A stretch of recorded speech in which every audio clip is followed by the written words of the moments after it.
پیارے بچوں، ایک لڑکا تھا، اس کا نام تھا علی۔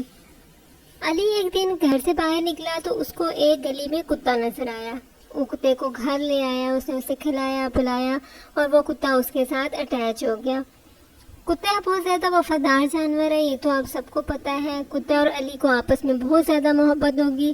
اب علی اور کتا ایک دوسرے کے بغیر نہیں رہ سکتے تھے۔ علی اس کو کھانا ڈالتا اور کتا دم ہلاتا ہلاتا اس کے پیچھے پیچھے آتا۔ کتا بہت خوش تھا کیونکہ وہ پہلے بالکل اکیلا تھا اور گلی میں ادھر سے ادھر پھرتا رہتا تھا۔ اب علی اس کو توجہ دیتا، اس کا خیال رکھتا، اس کو نہلاتا، اس کو کھلاتا، اس کو گھماتا۔ غرض یہ کہ سب کچھ اچھا ہو گیا۔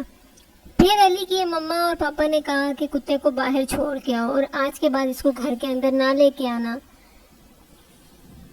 کیونکہ اسے علی کی پڑھائی متاثر ہو رہی تھی۔ ایک رات، بہت ہی گہری رات تھی، کالی رات تھی، بادل چمک رہے تھے، بارش ہو رہی تھی کہ اچانک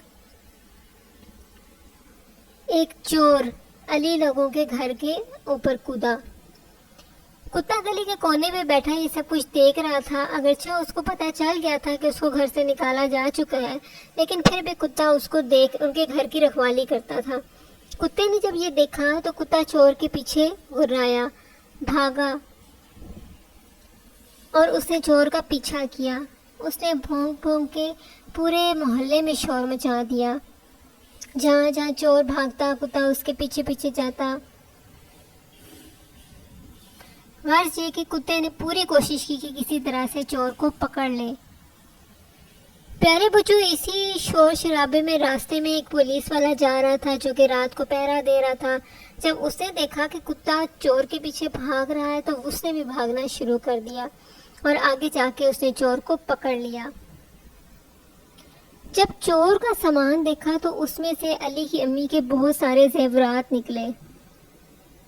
زیورات واپس پا کے علی کی امی بہت خوش ہوئی اور انہوں نے کتے کو بہت سارا پیار کیا اور انہوں نے کہا واقعی ہم سے بہت بڑی غلطی ہو گئی، اس نے آج ہمارا بہت بڑا نقصان ہونے سے بچایا، اور پھر وہ سب کتے کو گھر لے آئے۔